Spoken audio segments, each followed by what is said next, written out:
Hey traders, this is Blake Morrow with Trader Summit, and it's Friday, and I have Mr. Jim Welsh of Macro Tides with us today.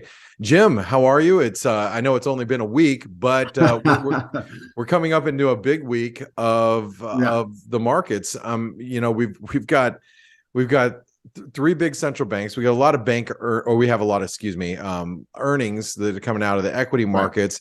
Right. We just got PCE earlier today. Yep. And stocks are still really well bid, and it feels like it is just taking on the Fed directly, saying, show me the money, because if you don't, we're going to continue to buy. I mean, what's your thoughts here about price action in the markets right now? Well, again, Wall Street wants to believe that we're going to get a soft landing. In other words, things will slow down, no recession, earnings won't get hit very badly. The data we've kind of gotten on balance shows, yes, the economy is slowing, but the GDP report yesterday was okay. And, the comment I made, I think to you either last week or the week before, is that the economy in the fourth quarter is okay, which means most companies are going to come out with earnings that are all right. And the bar, if you will, was pretty low. So, to me, it's the perfect setup for Wall Street to continue to indulge in the idea that we're going to get a soft landing and that the Fed is going to be cutting rates later this year, which, as you point out, it's not exactly what the Fed has been saying. But Wall Street is choosing to believe that, and it's being funneled in part, and understandably, by the decline we've seen in inflation. But as you and I have talked over the last number of weeks, I really think Powell's speech on November 30th at Brookings pivoted away from inflation being the key metric that the Fed is paying attention to now the labor market and also core services. So Wall Street, I think, is still fixated on, the CPI is down and all that. But I just think from the Fed's perspective, nothing of the data that we have seen is going to change them from what they've said they're going to do, which means additional hikes in the funds rate up towards 5 to 5.25, and importantly, holding it up there until we see more real evidence that the economy is slowing, labor market tightness is easing. And ultimately, I think what that implies is as we get closer to mid-year and beyond, we're going to see real signs of a recession. Well, so, you've brought up in weeks past, and if you guys and gals like what Jim does here each and every week, make sure you give him a thumbs up. He's with you guys, giving you this exclusive content, so make sure you give him a thumbs up, and make sure you visit macrotides.com. That's a plug for you, Jim. But you've brought up charts here showing how financial conditions have loosened dramatically. Is this what the Fed's looking for? Do they want it to loosen? No, they don't. I mean, again, how do they get the economy to slow down?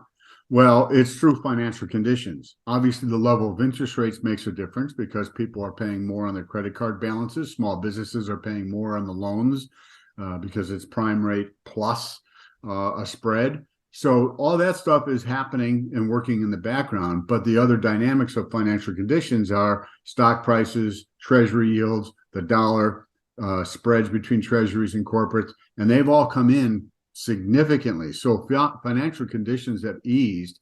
And one of the things we'll maybe touch on right now, in August, as you might recall, financial conditions dropped a lot. And Powell then used the Jackson Hole speech as kind of a punch to the gut.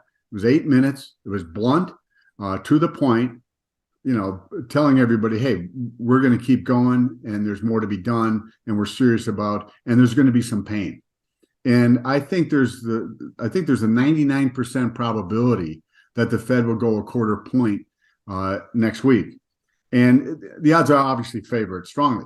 However, what I'll note is from the time Powell said inflation was a severe threat last January, the Fed then succeeded, and I thought they would raise in March, May, and June, kind of like, all right, we've got to start going here. Then they said, well, we're going to go to the neutral rate. And they started implementing as expeditiously as possible. Well, then they started doing 75 basis point increases. And now they're telling us we're going to 5.1. That's the medium projection. And so to me, I think there's a higher probability than 1% that the Fed might do 50 basis points. I think, again, just to deliver 1%. the message. Well, the Fed funds has it at 99% that they're going to go 25. So obviously the opposite is that 1% would think that they might go 50.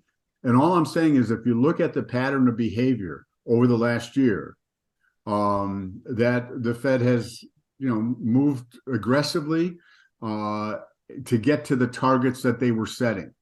And so to me, there's a greater chance that then the street acknowledges that 50 basis points is possible. At a minimum, I just can't imagine that Powell isn't going to strike a fairly hawkish viewpoint, exactly because of the point you raised, Blake, regarding financial conditions. So now, whether the market pays much attention to all that, we'll see. Yeah, because right now it's not. Right now it's not. Yeah. And but again, the data that we've gotten in, yes, inflation's coming down, and we should look at some charts here real quick, because it let's do it. to the points that we're talking about. The first chart shows prices of goods. It's sticky inflation. This comes from the Atlanta Fed. So here we have inflation coming down, and sticky inflation. What they mean by that, Blake, is that prices for various items within the CPI that don't change much. So, obviously energy goes up and down like crazy, food a little less so. So these are items that don't move by much. So in other words, when inflation pops up, these have a tendency not to pop up that much. But conversely, when they're high, they're going to stay high. So the Fed not only looks at the CPI, their favorite measure is the PCE, which came in better today, but they also look at this. They look at the Cleveland Fed has a trimmed mean inflation gauge. So Powell also said services. And so again, what we're seeing here is we're getting some definitive relief on inflation, but there are pockets, if you will, that aren't going to come down as quickly as the CPI has, which again is why the Fed has said we're going to get to restrictive and then we're going to hold it there for a long time. Their assumption is to really wring inflation out of the economy. It's going to take time, and they're not trying to jam on the brakes. They want to get to a modestly restrictive level. And I think we talked about this last week, that 5.1% is the bottom part of the Phillips curve that Bullard and a number of the Fed people and the Fed as a whole has looked at it for a really long time. So to me, this is one of the reasons why we're going to see Powell, I think, is going to acknowledge improvement in inflation, but also talk about, hey, there's still some areas that are really of concern that need to come down. And so when you talked a lot about labor, and this is where you think the Fed is focused. I mean, it's going to be hard to contain inflation if our labor force remains strong here in the United States, right? Right. Well, it not just strong, but tight. So what this chart shows, that red line is in effect demand, based on JOLTS and other surveys.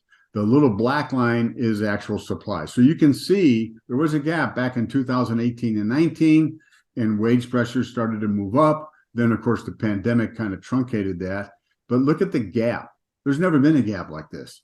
So, people have reacted to the technology layoffs. Oh, my God, Microsoft and Alphabet and Meta and Sales, all these big name layoffs. Oh, my God. But that's a very, very small percentage of the total. And what's happening there too, Blake, is those folks, because of their skill levels, are finding employment relatively quickly. They all got pretty good severance packages. So it's not having a damage, if you will, to maybe overall economic growth. More importantly, we're not seeing that spread to a lot of different sectors. It's primarily technology, finance. I mean, hey, if you're in the mortgage business, you're out of work. Okay, it's just not happening, right? So my point is, it's contained, and Powell has repeatedly focused on the ratio of JOLTS, job openings, to unemployment. That ratio is at 1.7. In 2018, it was 1.2. Prior to that, it was below 1. So my point, you got a lot of room yet to go for labor market tightness to ease. And the other thing I'll note is wages are still growing around 5%. So there's 66 million people on Social Security. They just got an 8.7% raise in January. So gas prices are down a third from where they were in June. They're up about 10%, which I'm going to write about in the February macro tides, that the next CPI isn't going to be quite as friendly. But my point being is the income side of the ledger for a lot of workers and so forth is pretty healthy. Oh, by the way, the unemployment rate's at a 53-year low. So these are the reasons why I think the Fed isn't going to be backing away anytime soon. And because of those factors, the economy is going to continue to show okay growth, I think. I mean, I think we're going to decelerate in the first quarter, but overall, I think it just gives the Fed justification. And if I'm right, the CPI last month was down 0.1. I think it's going to be up 0.3 or 0.4 when it comes out for the month of January. So my point is that'll kind of upset, if you will, the narrative that, oh my God, look at inflation's coming down in a straight line. All right, this is leading economic index. I think it's, in my mind, the best indicator for in recessions. It's a composite of 10 economic statistics, including the yield curve. So it's very broad-based. There has never been a time when it has declined as much as it has. It's down 10 months in a row, where you haven't had a recession. And this goes back to 1960. So we're talking 60-year time period. And so to me, these are the things that are suggesting that, yes, we're going to stay okay for a period of time in the first part of 2023 as far as the economy goes. But at some point in time, as we approach mid-year and beyond, I think the full impact of the rate hikes, lending standards are being tightened, those are all going to come to bear. So I think the economy is going to be okay until it isn't. So how, looking at the LEI right now, and this is where we're currently at, I mean, how much further do you think we're going to drop here? Well, I think more, because at some point in time, things like unemployment claims are going to start going up. Yeah. The unemployment rate is actually going to go up. Now, the thing is that historically, the biggest declines in inflation have occurred when the unemployment rate, you're in a recession, and then the unemployment rate spikes. So the unemployment rate is a real lagging indicator, but it has a tremendous impact on economic activity, because as people get laid off and they read about the unemployment rate going up, spending starts to really get cut. The other issue, we had a lot of savings coming into this year, still left over from the pandemic. Slowly but surely, those savings are being whittled away.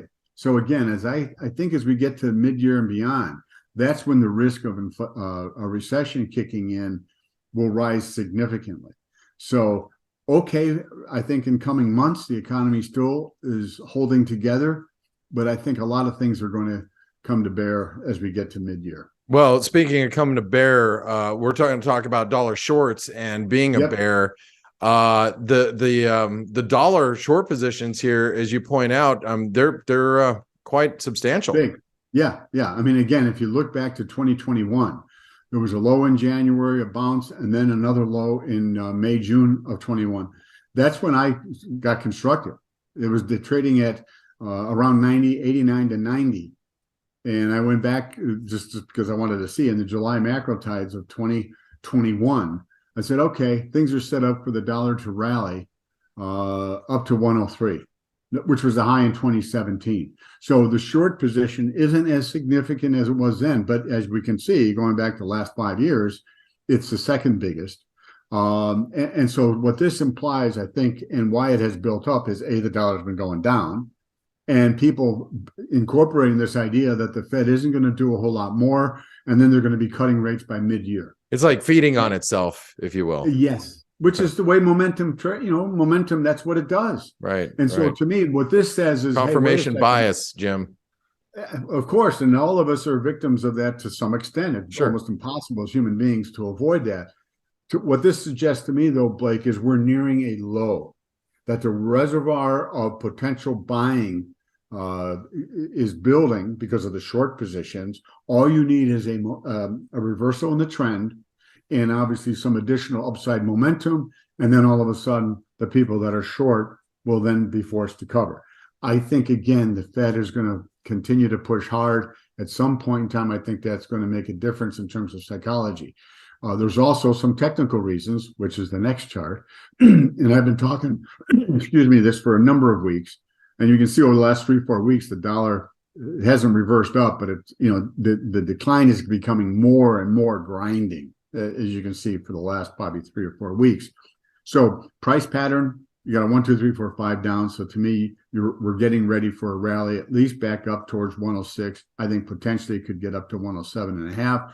50% retracement, as we just noted, in June of 2021, it was trading around 89.5, got up to 114.77. So the 50% retracement is 102.14.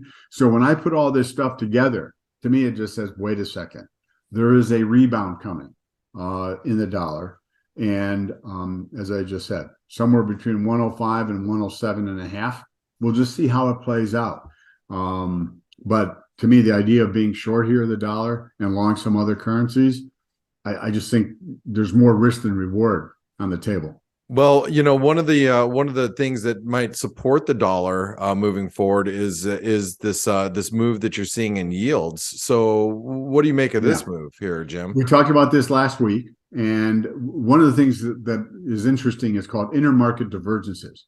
So, when you have a market where there are several, if you will, barometers, like the stock market has quite a few. You got the Dow, the S&P, the NASDAQ, the Russell, and so what happens typically is some of the averages won't make new highs or new lows, while some are. So it's an intermarket divergence. It's showing stress is building up, and usually you're close to a trend change.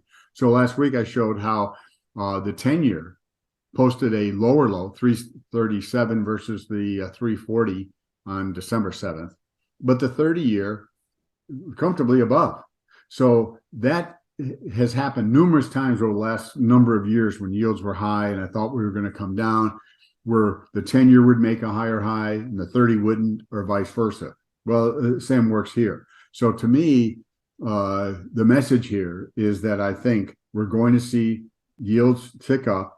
The first target has to be the highs that we saw in late December, plus or minus a little bit. So the 30-year talking at 399, I think that has a higher probability of getting there because it was the one that didn't make the lower low, whereas the 10-year did. So maybe it gets up more towards the 380, 385. Yeah. So yeah. I just think the market has to understand that the Fed is serious. So you have the 2-year yield at, I think, 415-ish. Well, the Fed's rate is already at 437, the mid-range of the 4.25, 4.5. And the Fed is going to, I think, raise rates at least 2 or 3 more times so that we are at 5 to 5.25. So somewhere along the way, I think the 2-year has to kind of like, oh, wait a second, we're really out of touch.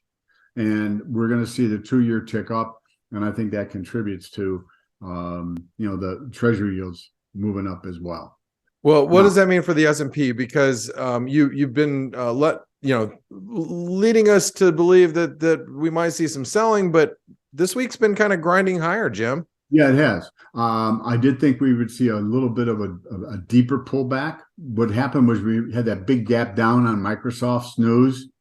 And, just again, what's happening here is the mindset is we got a soft landing. We've got a soft landing. And miraculously, the Fed's not going to hold rates up. So it's like, why would they bring them down if you had a soft landing, right? Yeah. But again, the reasoning may be faulty, but in the short term, no one cares. The other thing I point out is that over 40% of all the option trades are less than 24 hours. So what's starting to happen more and more is whatever the intraday trend is, it gets accentuated. So it's kind of an extraordinary statistic. My point is, as you can see, the bottom panel shows how overbought the market is. I thought we'd have a little bit of a pullback. We did. So far, the rally up to today's high is 3 waves. I think the odds favor, if I'm right about Powell being pretty hawkish, the market is set up for a drop below 38.85.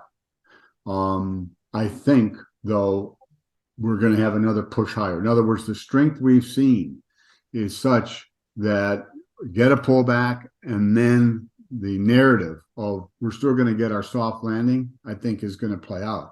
And it's only as we get closer into the second quarter where more of the data points, I think, are going to be uniformly showing weakness. Because right now we've got the data, which is okay. Earnings are okay. So people can continue to hang on to this idea of a soft landing. So my guess here, as I've said, a pullback under 38.85 on the Fed meeting, and then a rebound up towards the 41.50, 4,200. And then I think after that, we're going down. Okay, I'm drawing for you. So there you go.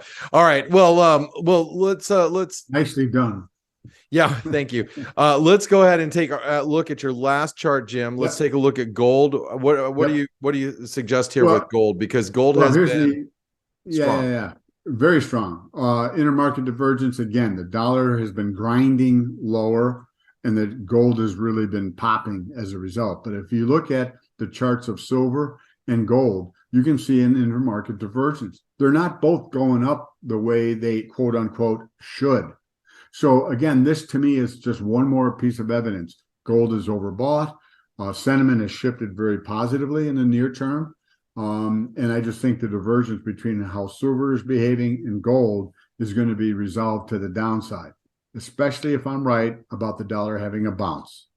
So, one comment more on the dollar. It's not going to do a V bottom and rocket. It's going to be very, very choppy initially as it initially works its way higher. So my point being is I think gold can have a pullback and then probably another push up into March maybe before things get a little bit more serious on the downside. So I think the next month or so, the markets will kind of retain the trends we've seen so far this year. I think the second quarter is when the rubber meets the road. Or the poop hits the fan. Yeah, I was trying to, well, Jim, be sensitive to our listeners. And I'm sure our listeners can appreciate that. It does seem like to me you are a bit contrarian at the moment, counter to some of these moves here. And do you think then this next week through the Fed, the ECB, the European Central Bank, you got all these tech earnings next week. That might be the straw that breaks the camel's back. Not quite. I think it causes a quick break in the market. But again, I think Wall Street wants to firmly believe that the scenario that they've laid out, how inconceivable it is and how illogical it is what they want to believe in. So I think you get a break and then another push up as we maybe get into March, late February. And I think that's where we'll start to see some of the momentum gauges, like the oscillator I show on the S&P, begin to show some more divergences and weaknesses. So again, something has to break that narrative. And the only thing that's really, in my mind, that's going to do that will be, the economy showing more signs of weakness. Plus, as I alluded to, when the CPI comes out on February 14th, I think it's going to show that month over month, it will tick up 0.3, 0.4. Last month, it was down 0.1. Now, the year over year number, we're taking away 65 basis points. So even if it upticks four ticks, 4/10, the CPI is going to drop from by 2 or 3/10 year over year calc. But people have been feeding on the idea inflation is getting so much better that I think, Blake, that having a tick up in the month over month number is going to be a little unsettling. It'll be like, whoa, maybe the Fed will have to stick to its guns. So that's my thinking here, is that the Fed is going to sound very hawkish next week. There's the possibility, albeit small, that they'll go 50 basis points. And then the inflation news is going to be not bad, but certainly less good than what we've seen in the last 2-3 months. And ultimately, again, I think the leading economic indicators, the yield curve analysis, higher lending standards as it starts to choke off money going into the economy, all those things are going to combine to bring us to a much larger slowdown. I still think recession as we get mid-year and beyond. Well, Jim, I love your work. How do I find out more about Macro Tides? MacroTides.com. And if you want, I'll have the February issue going out on February 1st. So if you'd like to receive a copy of that, just send an email to jimwelshmacro@gmail, and I'll send it out. Well, that's a great offer, Jim, because that's a fresh one that's coming out just in a few days. And that means it's hot off the press, man. It is. You're not giving us, what happened last month. You're giving us what you're looking for going into February. That's a great deal. So make sure you all take advantage of it. Make sure you take advantage of the smashing that like button, because it doesn't cost you $1 to do that. It doesn't cost you a dime. And same with subscribing to this channel. So thanks, Jim, for joining us this week. We're going to catch you, and we're going to see what happened next week, and we'll follow up with all this whole conversation. Should be very interesting. All right. Thank you, Blake. Have a wonderful weekend. You do the same. Hey traders, Blake Morrow here. Thanks for stopping by our YouTube channel. Don't forget to like, share, and subscribe to our channel. Also click the bell notifications so you do not miss any of our market-related trading analysis from some of the leading industry experts. Thanks for stopping by. We'll see you in the next video.